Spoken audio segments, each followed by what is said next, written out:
Let's get ready to grumble!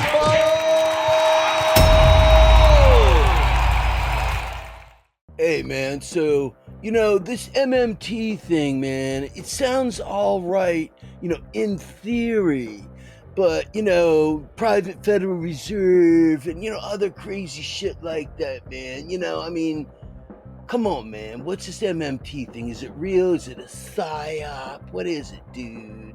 So I guess I'll read this, this totally probably whack, story. It says, monetary sovereignty, the key to understanding economics. That just sounds crazy to me. All right. I guess I'll read it. It's only two things keep people in chains: the ignorance of the oppressed and the treachery of their leaders. I can get behind that. I guess I can get behind that. Yeah, Ben Bernanke said, the U.S. government has a technology called the printing press, or today its electronic equivalent, that allows it to produce as many U.S. dollars as it wishes at essentially no cost. But wait a minute, man. What about this private Federal Reserve, man? I guess I'll just keep reading on, huh? He said, perhaps no words more accurately and succinctly illustrate the confusion about economics than monetary sovereignty. There's that word again, man. It's not a theory or a hypothesis or a philosophy. Its essence is merely a description of the way federal financing actually works. Say, why? What are you talking about, man? That's crazy. He says, a monetarily sovereign government has the exclusive and unlimited power to create its sovereign currency. Monetary sovereignty is the foundation of economics.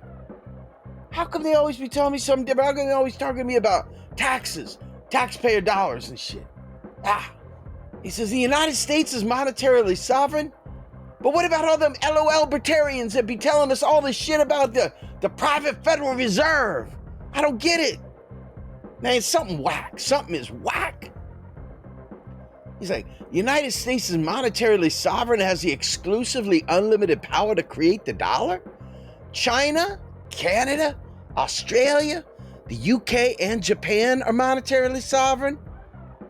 They have the exclusively unlimited power to create their sovereign currencies. Say what? But what about all the private Federal Reserves around the world? Aren't there a million other private Federal Reserves around the world? But what about the Rothschilds? And what about the creature from Jekyll Isle? How did that impact Australia? What about China? Didn't it? No? So how is it working there but not? I guess I'll read. The U.S. government created the very first dollar from thin air by creating from thin air all the laws and rules that made the dollar possible. Be a sovereign over the dollar. The U.S. can do anything it wishes with the dollar. It can make the dollar equal to 3 euros, 2 pumpkins, or 1 partridge in a pear tree. Say what? The federal government's sovereignty over the dollar is unlimited. Boy, sounds crazy to me. What's this man talking about? Oh, now you're going to go back to Ben Bernanke. He says, the U.S. government has a technology called the printing press, or today its electronic equivalent, that allows it to produce as many U.S. dollars as it wishes at essentially no cost. Come on, you be tripping, man. Alan Greenspan says central banks can issue currency, a non-interest bearing claim on the government, effectively without limit. A government cannot become insolvent with respect to obligations in its own currency. But that's the Alan Greenspan guy, man. He's a freaking neoliberal, isn't he? And Ben Bernanke, he's a neoliberal too. Why are they speaking truth? These men lie like a rug. Like a rug. But he goes down here and it says the St. Louis Federal Reserve, where there's that horrible, evil thing, man, that is doing all the damage. The St. Louis Reserve, Federal Reserve, as the sole manufacturer of dollars whose debt is denominated in dollars, the U.S. government can never become insolvent, i.e. unable to pay its bills. And in this sense, the government is not dependent on credit markets to remain operational. What's all these people talking about? The world reserve currency. And what's all these people talking about? Oh, when the BRICS coming. Oh, what are they talking about? Something don't make no sense. But he's going further. Here we go. Illinois, Cook County, and Chicago are monetarily non-sovereign. The dollar is not their sovereign currency, and they do not have the unlimited power to create dollars. That means the states. That means the counties. That means the local communities. They're not sovereign over the dollar? What that mean? France, Germany, and Italy are monetarily non-sovereign. What? They're countries. What do you mean? They do not have the exclusively unlimited power to create the currency they use, the euro. That power is owned by the European Union. So in other words, the European countries that are part of the European Union are sort of kind of like the states in the United States. They don't create their currency, so they're kind of constrained. Okay, I think I get it now, maybe. He says, you and your business and I are monetarily non-sovereign. Even Bill Gates and Warren Buffett do not have the unlimited power to create dollars. They are monetarily non-sovereign. Because our monetarily sovereign nation has the unlimited power to create its sovereign currency, it never needs to ask anyone for dollars. Now that makes sense. Then why are they always saying we're borrowing? Why are they always saying we're in debt? What's that mean? I don't get it. Your business and I are monetarily non-sovereign. Even Bill Gates and Warren Buffett do not have the unlimited power to create dollars. They are monetarily non-sovereign. Because our monetarily sovereign nation has the unlimited power to create its sovereign currency, it never needs to ask anyone for dollars. So why are we borrowing US dollars from China?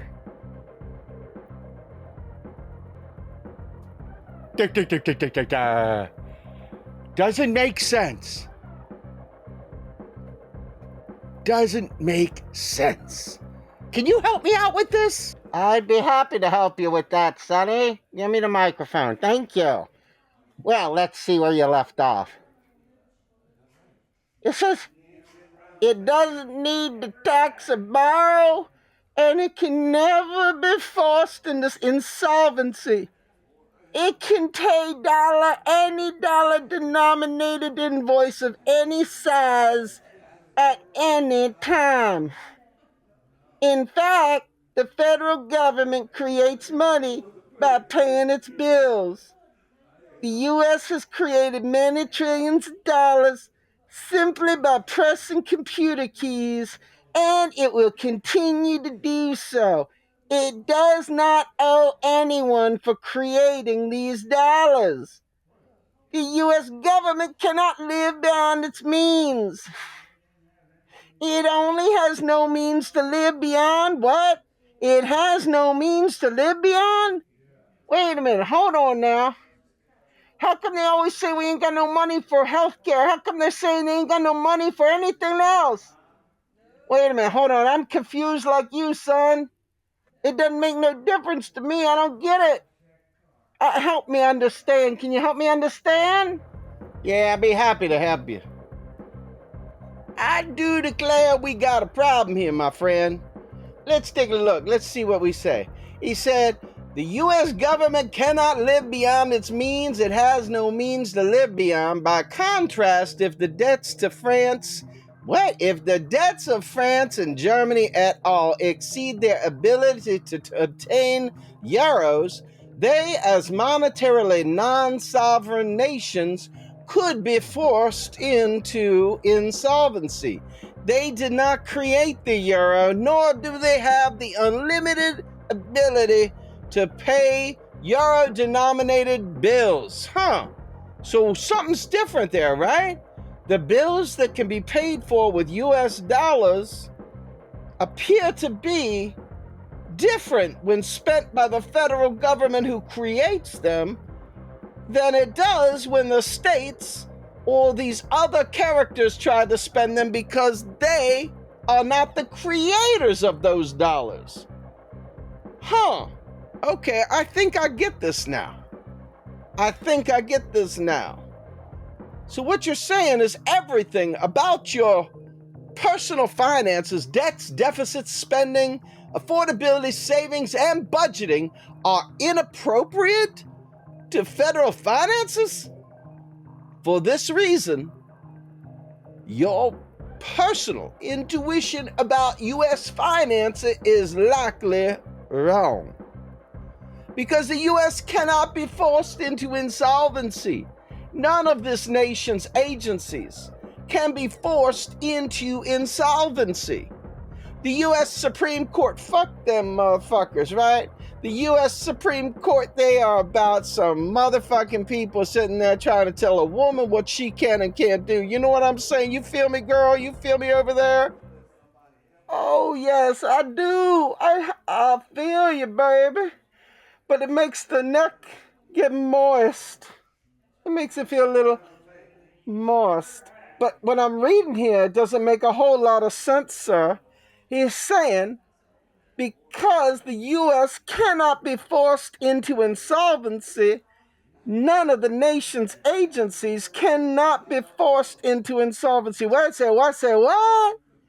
Because the U.S. cannot be forced into insolvency, none of this nation's agencies can be forced into insolvency. The U.S. Supreme Court, the Department of Defense, Congress, Social Security, Medicare, and any of the other 1,300 federal agencies cannot become insolvent unless the government wishes it to.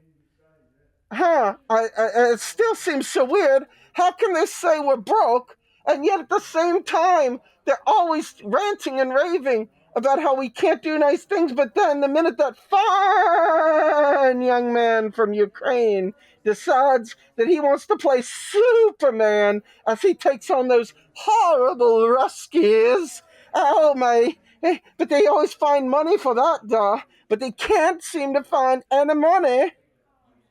They can't seem to find any money for student debt.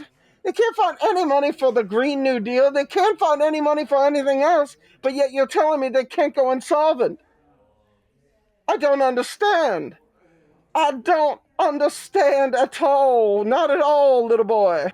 Well, I don't know what you've been doing, but I gotta tell you, as I look at this thing here, it doesn't make much sense to me.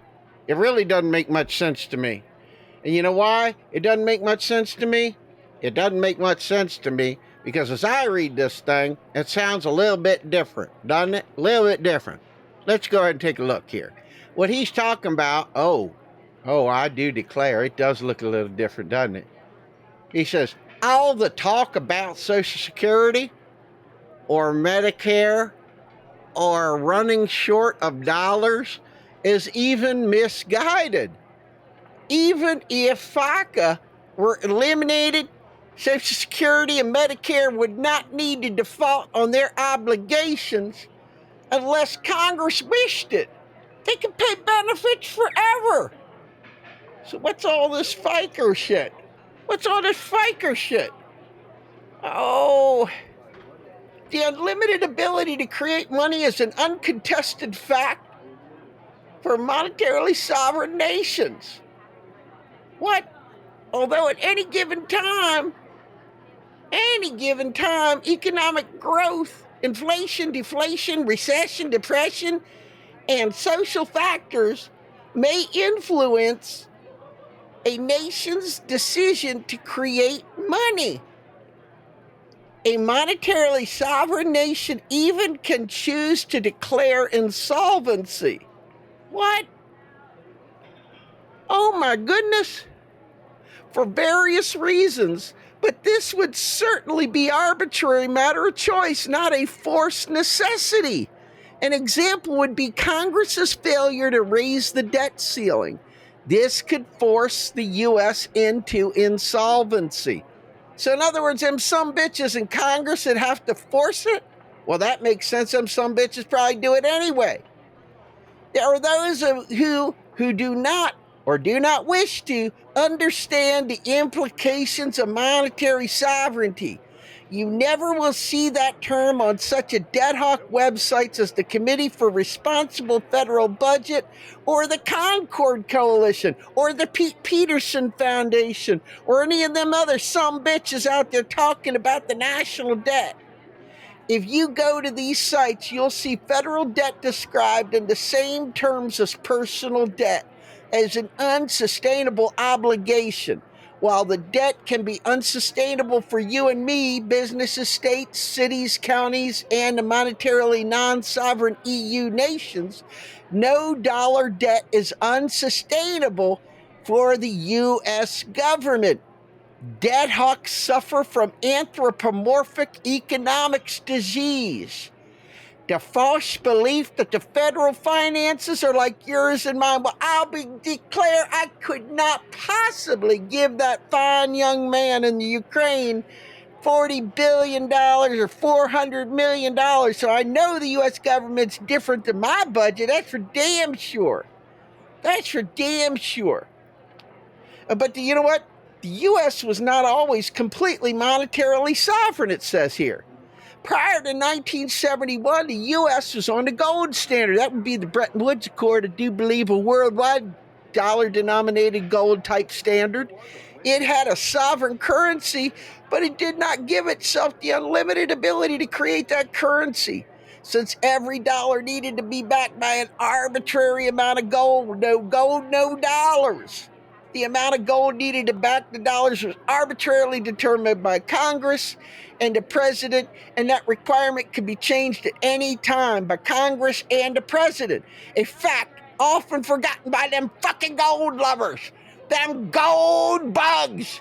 They constantly get the shit wrong. In effect, even while on the gold standard, the dollar actually was backed by federal fiat, not by gold. Holy shit, fuck damn alakazam. A gold standard only means that it's backed by what? Congress sets it arbitrarily? Well, what the hell? I thought this was some big deal. Well, I don't know. The EU nations are on a euro standard. Their ability to create euros is limited by law. Our states, counties, and cities are on a dollar standard. Their ability to create or obtain money by borrowing or taxing is limited by local law, by voters, and by lenders. The financial problems of Portugal, Ireland, Italy, Greece, Spain, and the pigs are due to deficits and debt, not due to it. Excuse me. It says the financial problems of Portugal, Ireland, Italy, Greece, and Spain, the pigs, are not due to deficits and debt. These nations' financial problems are due to them having surrendered the single most valuable asset any nation can own, their monetary sovereignty, thus preventing them from servicing their debt by creating money. Oh my God. What do you think? What do I think? Let me tell you, man. I tell you for reals, I am absolutely convinced this stuff has got to be a psyop. A psyop! A psyop!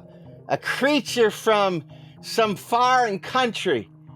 It's got to be a lie. It's got to be a James Bond novel or some shit like that, right? Well, let's go through this. He says, some dead hawks say that the debt-GDP ratio exceeding 100% puts a nation on the brink of bankruptcy. Yet today, Japan has a debt-GDP ratio above 200%. And this is monetarily sovereign nation has absolutely no difficulty servicing its debt. When the U.S. exceeds that magical 100% ratio, it too will have no trouble servicing its obligations. The debt hawks, as usual, having learned absolutely nothing from this, continue to wail about the meaningless debt to GDP ratio, which, because it is a classic apples and oranges comparison, is devoid of significance. The numerator is a 200-year measure of cumulative Treasury securities outstanding. The denominator is 1 year measure of productivity. The two are unrelated. So-called federal debt is nothing more than the total of dollars deposited in Treasury securities accounts at the Federal Reserve Bank. These accounts essentially are savings accounts. What do you say about that, big boy? You got any ideas on what this whole savings account thing is? I don't know, man. Guys, if you think about this, it's really not that hard to understand. The fact is that what they're calling the debt is the number of US dollars the United States government has spent into the economy, but it hasn't taxed out of the economy yet. Do you understand?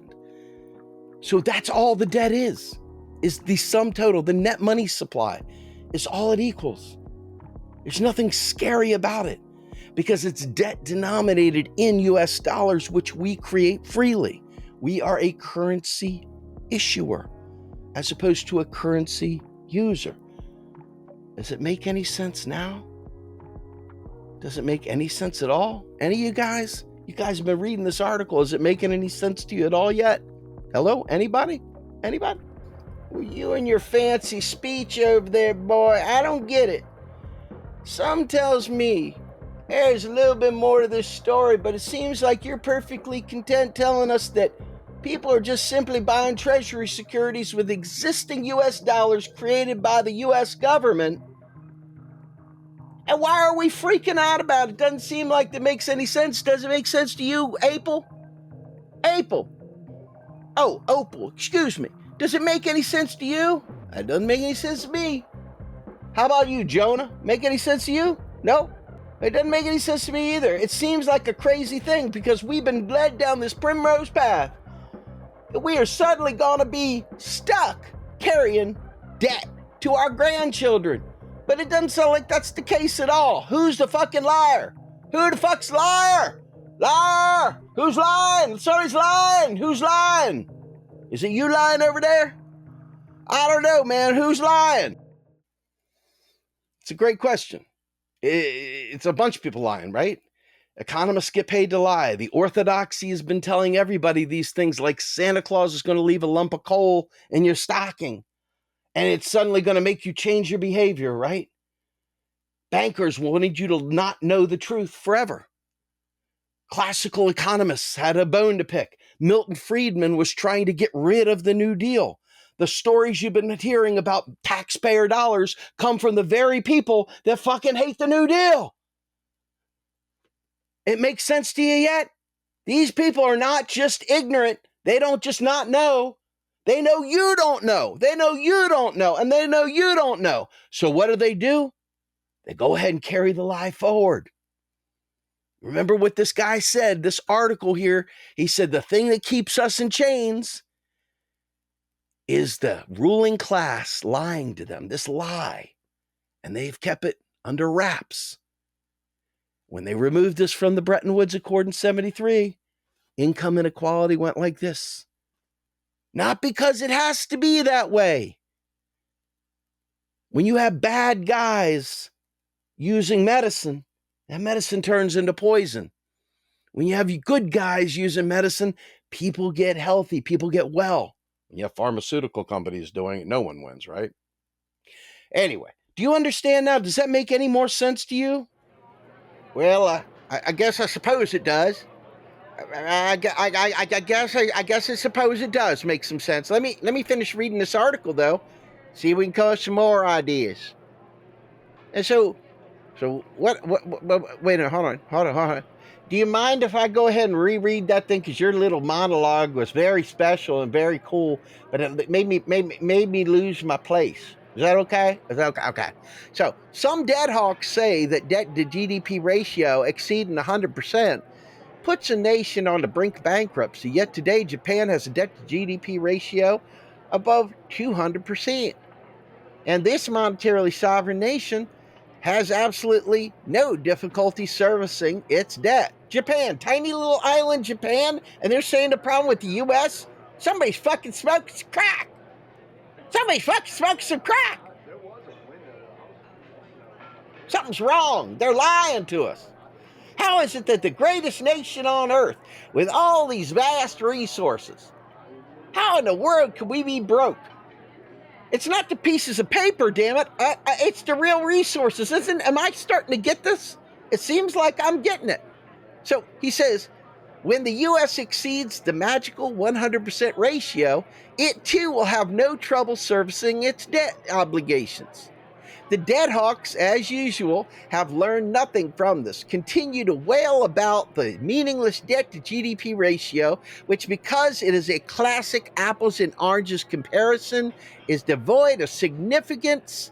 The numerator is a 200-year measure of cumulative T securities outstanding. The denominator, that's that bottom number, is a 1-year measure of productivity. So the numerator's on the top, the denominator's on the bottom, and they're saying it's a 1-year measure of productivity. So-called federal debt is nothing more than the total of dollars deposited into T securities across the Federal Reserve Bank. The nation's bank, folks, the nation's bank, spoken into existence by Congress in 1913. These accounts essentially are savings accounts. To pay off the federal debt, the Federal Reserve Bank merely debits these T security accounts and credit holders of checking accounts. The same way your personal bank transfers dollars from your savings account to your checking account. No new dollars are needed. Well, I'll be a monkey's uncle. Does that make sense to you there? I don't think it makes sense to me. Let me say that again. Before I ask you again, let me just ask this one more time. He's saying to pay off the federal debt, the Federal Reserve Bank merely debits these T security accounts and credits holders' checkings accounts the same way your personal bank transfers dollars from your savings account to your checking account. No new dollars are needed. Holy shit, that sounds a whole lot like double entry accounting to me, man. Yeah, and you're right. That's exactly what it is. So let me go ahead and finish this article off for you guys. It says, thus, Congress could easily eliminate all federal debt tomorrow. That would require pressing a few computer keys. It will be a simple asset exchange with no new money created and no inflation consequences, because a monetarily sovereign nation has the unlimited ability to create its sovereign currency. That nation needs neither to tax nor borrow. Why would it? Further, that nation does not use tax money. Oh, wait, hold on. Let me read this again for my own self here. He says, thus, Congress could easily eliminate all federal debt tomorrow. That would require pressing a few computer keys. It would be a simple asset exchange with no new money created and no inflation consequences, because a monetarily sovereign nation needs neither to tax nor borrow. Why would it? Further, that nation does not use tax money or borrowed money to pay for spending. Federal income has no relationship to federal spending, and so taxes and borrowing are unnecessary. Well, let me say this.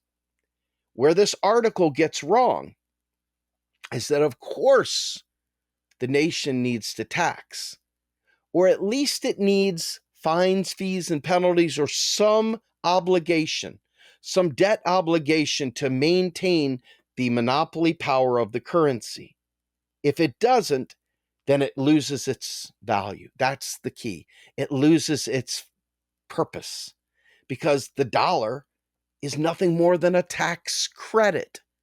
So when the government spends that money into existence and it tries to tax some of it back, it's the obligation to pay some in taxes that gives it its value.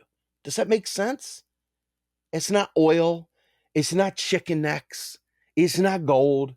It's none of that stuff. So he goes on to say, when the states, counties, cities, you and I spend, we transfer dollars from our checking accounts to some other checking accounts. In other words, checking account A to checking account B. We spend, moves it that way, right?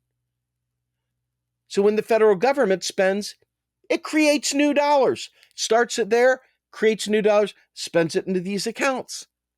It doesn't take old dollars and use them, because taxes are functionally deleted when they're received. They're destroyed. Wow, that's pretty fucking cool, isn't it? You didn't know that, did you? No, you couldn't have, did you?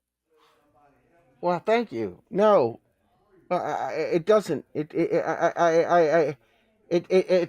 pretty wild, isn't it? So the government creates new money when it spends and sends it from checking account A to checking account B. So, like, the Treasury receives dollars into their account, and then the Treasury spends the monies from that account to wherever it goes. That's how money gets spent into the system. Well, I think I'm starting to have a moment here where I'm beginning to realize that maybe I've been fooled for a long, long time. Maybe I've been fooled for a long, long time there, son. He says, what? To pay its bills, the government sends instructions, not dollars, to creditors' banks, instructing the banks to increase the dollar amount in the creditor's checking account. These instructions are in the form of checks or wires. At the moment, the bank obeys those instructions, dollars are created, and the money supply increased. This is how the federal government creates dollars, not by printing money. So fucking stop saying it, right? Am I right? Stop fucking saying printing money. Don't be a fucking loser. Anyway, she goes on to say, this is how the federal government creates dollars, not by printing, but by sending instructions.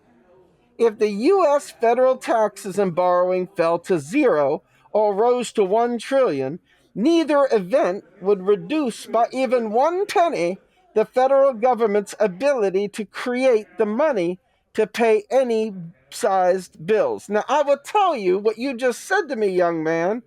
Seems like they're saying that we don't need to tax. But what you're saying, if I hear you correctly, is not that we don't need to tax. It's that taxes don't fund spending. That's exactly what I'm saying. Taxes don't fund fucking spending at the federal level, but they do at the state level. Huh. I think I've heard myself say that somewhere before. Let's get back to this article, shall we? So it's like, although monetarily sovereign nations neither tax nor borrow, need neither. See, I don't agree with that, Roger. They don't need to borrow because there's no such thing as borrowing your currency because you create it out of thin air. So that's not a good word. But then again, we do need to tax because we need something to drive the currency through the economy. And this is the thing, I think, if I'm hearing this right, if I'm thinking about this correctly, this is also the answer for why Bitcoin relies on the US dollar. So, in other words, the fucking people hyping Bitcoin have been lying to us, haven't they? Because you notice I'll take $50 worth of Bitcoin, right? Seems like an important thing to know if you're not a loser, right? Right? The spending by monetarily sovereign nations has been constrained only by inflation. However, since 1971, the end of the gold standard and the beginning of monetary sovereignty, there's been no relationship, none, no relationship between federal deficit spending and inflation. However, during this pandemic and right now, they tried to make it about printing money. But we already know that's not true. We already know that. We know that a number of things are at play. Number one, fuel prices are rising because there's a 6% gap between the production that Russia made and the rest of the world. And that 6% is where the other countries, the other oil producers, are pricing up the value, driving the cost of oil up. That's one. The other thing is supply chains collapse. So what happens when there's delays? Prices go up because it costs more to hold product on the boats. It costs more to ship. It costs more the wait time, everything else. There's fewer of it. Scarcity's driving up the price. The fuel costs driving up the price. Supply chains, fuel costs. What's the other thing? Oh, yeah. Price gouging by your capitalist friends. That's what's happening, right? Huh. Does this make any sense to you over there? It does, because to me, it seems like it really should. Yeah, man. It's like, I don't know, man. Like, I guess it's kind of coming together. But I don't believe that if we keep this up, we're going to be able to sustain it, are we?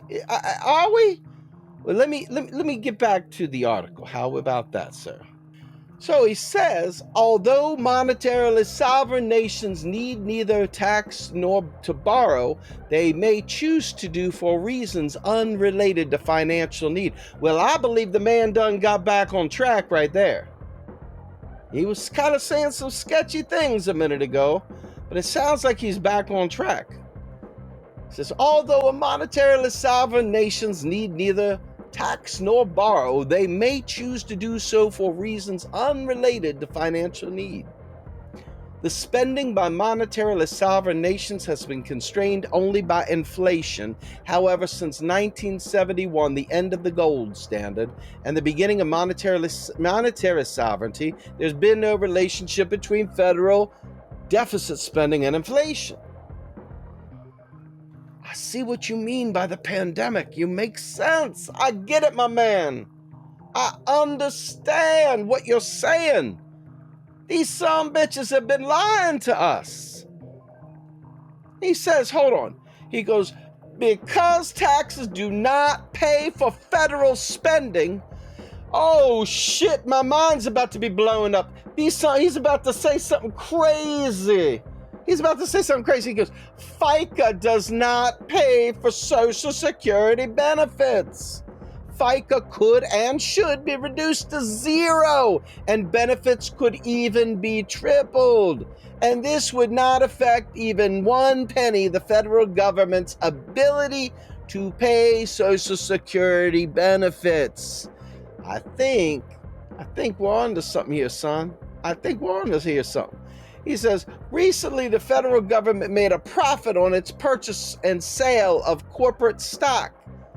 All such profits came out of the economy, and therefore the government's processes were recessive, harmful to the economy, and useless for the federal government. By reducing the money supply, federal profits equal losses for the economy. Federal surpluses equal economic losses. So if it's economic losses, that must mean that Steve was right. You over there, sir, were right. You were saying that federal taxes delete money. They remove money from the economy. We can call it delete, we call it destroy, we can call it whatever you want. Bottom line is they don't exist no more. Right? That's what it sounds like to me anyway. Yeah. So, on occasion, the federal government has saved money by firing or reducing the pay of federal employees. Those so-called savings would be money not sent into the economy and therefore are recessive. In other words, it sounds like they might be creating a recession similar to kind of what we're dealing with today. The federal government having the unlimited ability to create dollars does not need to save dollars. Then why the fuck these motherfuckers always saying that we gotta save money by cutting the military budget because we can't afford spending on other things? Why they keep saying we gotta cut spending on this, that, and the other to get us some health care? I always see some Johnny do-gooder, no non-economic sumbitch saying, I'll pay more taxes for my health care so everybody can have health care. Is that not saying, hey, I don't mind playing the fucking game you lying sumbitches have been putting on us? Is that not feeding the narrative of scarcity that makes everybody suffer? Is that kind of the way it goes? Because if so, I'm feeling like, fuck you, motherfucker. That's what I'm feeling. I'm feeling like a whole big giant normal bomb of fuck you, motherfucker. Okay, because the fact is, it sounds to me like, hell, that's what he's saying. He said the federal government having the unlimited ability to create dollars does not need to save dollars. Politicians and the press do not yet seem to understand monetary sovereignty, aka MMT, modern monetary theory. However, no one intelligently can discuss national deficits and debt without acknowledging the implications of monetary sovereignty. The concept of what's he saying here? I can't read that. Can you tell me what he's saying there? Let me give it a try. Hold on, let me see what he says. Yeah, this is a son of a bitch. He says politicians and the press do not yet seem to understand monetary sovereignty. Well, shit on a stick. This article is from 2010. It's 2022. Why the fuck don't activists, politicians, and our government tell the truth yet? Why are we still tiptoeing through the tulips as if everybody's just an innocent person that just simply doesn't know no better? This article was written in 2010? And you're telling me that in 2022 we don't know this shit? You're telling me there's people that are going to be watching the show that don't know this shit? Impossible. I know I personally have said it for 15 years. Let's carry on. The concept is the basis for all modern economics. Monetary sovereignty is to economics as arithmetic is to mathematics. The next time you go to any economics blog or website, see if the contributors understand monetary sovereignty or modern monetary theory. They're not exactly the same, but they're pretty damn close in this case. And use it in their discussions. If they do, it might be a good site. If they don't, the site is worthless. All dead hoc objections revolve around just two questions. How much money can the federal government create? Answer is infinite. How much money should the federal government create? Answer, as much as is necessary to grow the economy and narrow the gap between the rich and the rest. Fucking A, motherfuckers, right? So despite an astounding 50,000 increase in the federal debt since 1971, and this is back in 2010, it's grown even more than that. 50,000% increase in federal debt since 71. We are not anywhere near the point where deficits could cause uncontrollable inflation, which is controlled via interest rates, which is a lie. But that's what they're doing. They're using interest rates to try to control inflation. Well, what happens when you raise interest rates? Who gets the benefit of the interest rates? Anybody? Bueller, hey, you! Nobody answers the question. Nobody ever does. The fact is, the interest rates are a basic income for the rich. And the only thing they do is exacerbate the wealth gap. So this article is busy telling you anything the government has to do to narrow the gap between the rich and the poor is required. And they're fundamentally raising interest rates to what? Expand the wealth gap. It sounds to me like the wealthy, when the poor get over and they start winning a little bit, it sounds to me like the wealthy are looking for payback. Hence this inflation thing, because it comes from price gouging. They want to measure themselves between them and the next person down. If they measure themselves between the next person down, what is the measure? It's finance. It's how much do you have? So as of this writing, this is 2010, we are closer to fighting deflation than inflation. That's 2010. 2022, we've got a neoliberal feckless president, and we've got a bunch of other neoliberals running the CBO, and every aspect of Congress are still operating as if the country is broke and it has to reduce its deficit. Look how worthlessly the Democrats are celebrating deficit reduction. That seems like a loser thing to do, right? As of this writing, we are closer to fighting deflation than inflation. Ironically, the best cure for inflation is more federal deficit spending. The reason is inflations are caused by shortages. This is one way inflations are caused. Inflation caused by shortages, usually of food or energy, aka the fuel. Additional federal spending can cure the shortages that cause inflation. Targeted spending to the areas that are causing the bottlenecks. Absolutely. Thus, most of our economic problems are caused by the politicians, the media, the economists, the fucking activists, headline activists that say the stupid shit they say, and the public not recognizing the implications of modern monetary theory, aka monetary sovereignty. By crippling the federal government's ability to grow the U.S. economy, the politicians have injured more Americans than terrorists. What do you think about that? I mean, seriously. Fucking people die from piss poor economics. Fucking austerity is murder. And yet most of our friends, they still think that celebrating deficit reduction is a good thing. What does that make them if it creates murders? If people die from austerity and people are out there advocating for it, what does it make the people advocating for austerity? Murderers. Oh, I think you're right.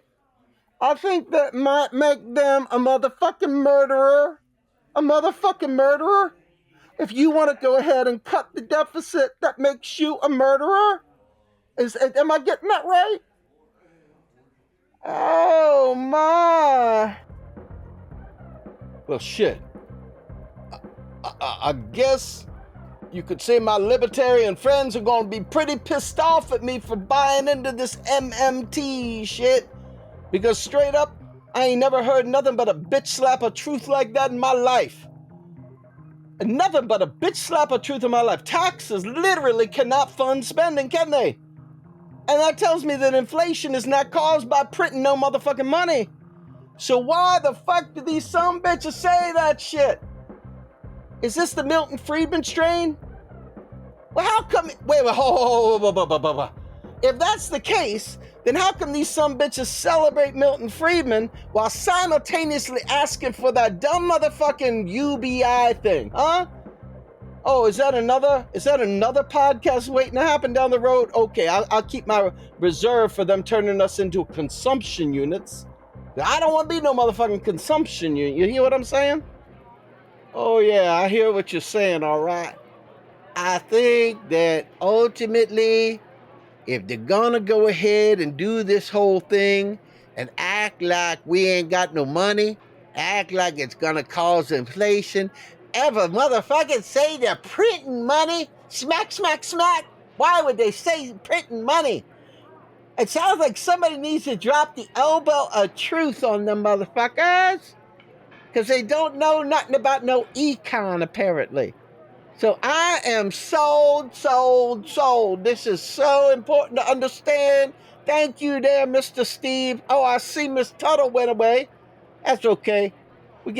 Steve, can you close us out, sir? Yes, thank you. Yeah. So there you have it. You have three regular people. You have Manny, Mo, and Jack, and whatever her name was. Mabel? I don't know. Opal? Ultimately, people, you believe things that are incorrect and wrong. And in this show, we're going to tell you flat out, Taxes don't fund spending. The United States government creates its own currency every time it spends. It spends money into the economy through bills it passes, by debiting accounts at the Fed, and then those accounts debit accounts into the Treasury, and the Treasury then spends those out to the world. That's how it works. No mystical thing. And taxes are literally deleted at the bottom. That's it. They're done. They're gone. So I think we can put this one safely to bed. Modern monetary theory. Learn about it. I'm out of here. And still